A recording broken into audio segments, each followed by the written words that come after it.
الحمد للہ وکفا والصلاة والسلام علی من لا نبی بعد اما بعد۔ آج ہم انشاءاللہ اذان جمعہ اور خطبہ جمعہ سے متعلق کچھ ضروری مسائل بیان کریں گے، اور خصوصاً وہ مسائل جس میں اکثر لوگ کوتاہیاں کرتے رہتے ہیں۔ جب جمعہ کی پہلی اذان ہو جائے تو سعی الی الجمعہ، جمعہ کی طرف جانا یا جمعہ کی تیاری کرنا یہ واجب ہو جاتا ہے۔ سعی الی الجمعہ، جمعہ کی طرف جانا اور جمعہ کی تیاری کرنے کے علاوہ باقی جتنے بھی کام ہیں وہ سارے اس کے لیے ناجائز ہیں۔ مثلا کوئی گھر میں بیٹھ کر قرآن کی تلاوت کر رہا ہے، کوئی گھر میں بیٹھ کر کتاب کا مطالعہ کر رہا ہے، کوئی گھر میں بیٹھ کر ذکر کر رہا ہے، یہ سارے کام اس کے لیے ناجائز ہے۔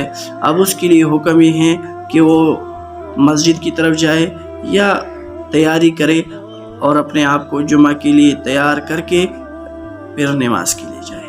قرآن کریم میں اللہ جل شانہ فرماتے ہیں، اعوذ باللہ من الشیطان الرجیم، بسم اللہ الرحمن الرحیم، یا ایھا الذین آمنوا اذا نودی، اے مومنو جب جمعہ کے دن نماز کے لیے اذان کی جائے تو فاسعوا الی ذکر اللہ۔ اب سعی الی الجمعہ کا حکم ہے کہ آپ لوگوں نے اس وقت سعی الی الجمعہ کرنا ہے، جمعہ کی طرف جانا ہے۔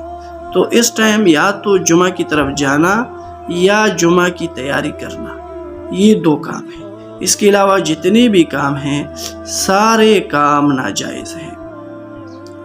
اور جمعہ کی اذان، اب کون سا یعنی جمعہ کی اذانیں تو بہت ہوتی ہے، کون سا اذان معتبر ہے؟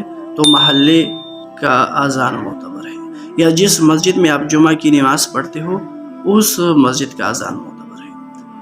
اب ایک مسئلہ یہ ہے کہ ہمارے ہاں جو جمعہ کی اذانیں ہوتی ہے، ٹائم داخل ہوتی ہے، اذان ہوتا ہے، اور پھر آدھے گھنٹے کے بعد تقریر شروع ہو جاتا ہے، اردو، پشتو اور مختلف زبانوں میں تقریریں ہوتی ہے، 1 گھنٹہ وہ تقریر ہوتا ہے، اور پھر اس کے بعد سنتوں کا ٹائم ہوتا ہے، اور پھر اذان اور خطبہ دیا جاتا ہے۔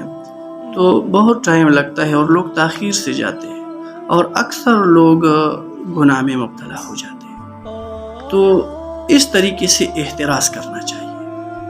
یہ جو طریقہ ہمارے ہاں ہے، اس کی وجہ سے بہت سے لوگ گناہ میں مبتلا ہوتے ہیں۔ یا تو یہ طریقہ اختیار کرنا چاہیے کہ زوال، یعنی جب جمعہ کا ٹائم پورا ہو جائے، ٹائم داخل ہو جائے ظہر کا، جمعہ کا، تو فوراً اذان دی جائے، اور اذان کے فوراً بعد مختصر سی تقریر کی جائے، اور پھر سنتوں کے لیے ٹائم، اور پھر اذان اور خطبہ، اور پھر نماز۔ تو یا تو یہ طریقہ، یعنی یہ ایک بہتر طریقہ ہے۔ دوسرا یہ ہے کہ یا تو ہم خطبے سے پہلے اردو پشتو میں تقریر کریں، اذان سے پہلے اردو پشتو میں تقریر کریں، اور پھر اذان، اور اذان کے بعد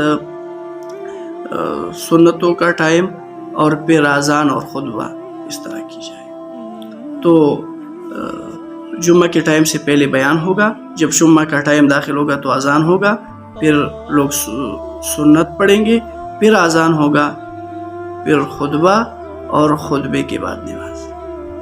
یا تیسرا یہ طریقہ ہے، پہلے اگر یہ 2 طریقے کی جائے تو یہ بہتر ہے، لیکن اگر یہ نہیں ہو سکتا تو یہ تیسرا طریقہ بھی اپنا سکتے ہیں، تاکہ لوگ گناہ سے بچ جائیں، کہ ہم ٹائم داخل ہونے کے بعد جس وقت چاہتے ہیں تک اردو پشتو تقریر شروع کریں، اور اذان نہ کریں، اذان کو تاخیر سے کریں، اردو پشتو میں تقریر ہو جائے، اور اس کے بعد تقریر کے بعد اذان، اور اذان کے بعد سنتوں کے لیے مختصر سا ٹائم ہو، اور پھر اس کے بعد دوسرا اذان اور خطبہ۔ تو ان طریقوں سے لوگ گناہ سے بچ جائیں گے۔ یہ جو ہم یعنی یہ جو 3 طریقے ہیں، اگر پہلے 2 طریقے اپنائے جائے تو بہت بہتر ہے۔ اگر پہلے 2 طریقے نہیں اپنا سکتے، کم از کم اس تیسرے طریقے میں بھی یہ بہتری ہے کہ لوگ گناہ سے بچ جائیں گے۔ کچھ ضروری مسائل خطبے سے متعلق ہے۔ جب امام خطبہ دینے کے لیے نکلے تو نماز سے فارغ ہونے تک نماز اور بات چیت کرنا یہ جائز نہیں ہے۔ اگر کوئی آپ کو سلام کر رہا ہے تو سلام کا جواب دینا جائز نہیں ہے. آپ کوئی امام خطبہ دے رہا ہے، آپ کے لیے سلام دینا جائز نہیں ہے. کوئی چینک رہا ہے تو چینکنے والے کو جواب دینا جائز نہیں ہے. حدیث مبارکہ میں ہے، رسول اللہ صلی اللہ علیہ وسلم فرماتے ہیں اذا دخل احدکم المسجد والامام علی المنبر فلا صلاة ولا کلام. جب تم میں سے کوئی مسجد میں داخل ہو جائے اور امام ممبر پر ہو تو نہ نماز ہے اور نہ بات چیت ہے. اس وقت نماز، بات چیت، سلام کا جواب دینا، یہ ساری باتیں یہ صحیح نہیں ہے. اسی طرح اگر کسی نے سنت نہیں پڑھی ہے تو وہ سنتوں کو شروع نہیں کر سکتا. اگر پہلے سے سنت شروع کیا ہے تو اس سنتوں کو مکمل کر سکتا ہے. لیکن وہ آیا اور ابھی تک خطبہ شروع ہے، اس نے سنتیں شروع نہیں کی ہے، تو اس کے لیے خود سنتیں شروع کرنا یہ جائزہ نہیں ہے. اس طرح خطبے کی حالت میں خطیب کے علاوہ کسی اور کے لیے زبان سے نہیں عن المنکر بھی جائز نہیں ہے، کہ وہ دوسرے کو منع کرے زبان سے کہ آپ چپ ہو جاؤ، آپ یہ کام کیوں کرتے ہو. یہ غیر خطیب کے لیے جائز نہیں ہے. ہاں، خطیب کے لیے جائز ہے، البتہ اشارے سے غیر خطیب کے لیے جائز ہے کہ وہ اشارے سے کسی کو منع کرے. اس طرح اگر خطبے میں خطیب غلط ہو گیا تو اس کو لقمہ دینے کی بھی کوئی ضرورت نہیں ہے. اور خطبے کے دوران خاموشی ضروری ہے. جب خطبے کے دوران امام یہ پڑھتا ہے یا ایھا الذین آمنوا صلوا علیہ وسلموا تسلیما ان اللہ وملائکتہ یصلون علی النبی، یہ آیت پڑھتا ہے، تو بعض لوگ اس وقت جہرن درود شریف پڑھتے ہیں. تو جہرن درود شریف پڑھنا جائز نہیں ہے. دل میں درود شریف پڑھ سکتے ہیں، دل میں درود پڑھو اور زبان کو اس پر ہلانا نہیں ہے. اس طرح جب امام دو خطبوں کے درمیان بیٹھتا ہے تو اس وقت بعض لوگ دعا کے لیے ہاتھ اٹھاتے ہیں. اس وقت دعا آپ کر سکتے ہیں لیکن دل میں، زبان کا ہلانا جائز نہیں ہے. تو خطبے کے دوران بالکل خاموشی، سلام کا جواب دینا، اسی طرح کسی سے بات کرنا، اس طرح بعض لوگ چندہ جمع کرتے ہیں، یہ سارے کام ناجائز ہے.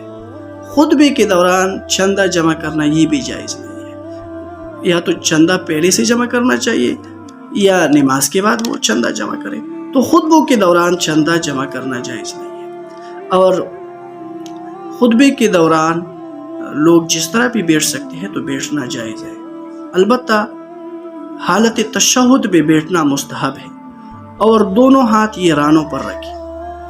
بعض لوگ یہ صورت اختیار کرتے ہیں کہ پہلے خطبے کے وقت تو ناک کے نیچے ہاتھ رکھتے ہیں اور دوسرے میں رانوں پر رکھتے ہیں. اس طرح کا کوئی طریقہ انہوں نے اپنائے ہیں، یہ بدعت ہے. یہ طریقہ جو ہے یہ ثابت نہیں ہے. اس طرح جب کوئی شخص آئے اور خطبہ شروع ہے تو لوگوں کو گردنوں کو پلانگ کر آگے نہ بڑھے، کیونکہ اگر وہ لوگوں کی گردنوں کو پلانگ کر آگے بڑھتا ہے تو اس سے اس کا جمعے کا ثواب باطل ہو جاتا ہے. اس کی جمعے کا جتنا بھی ثواب ہے وہ سارا کا سارا ثواب ضائع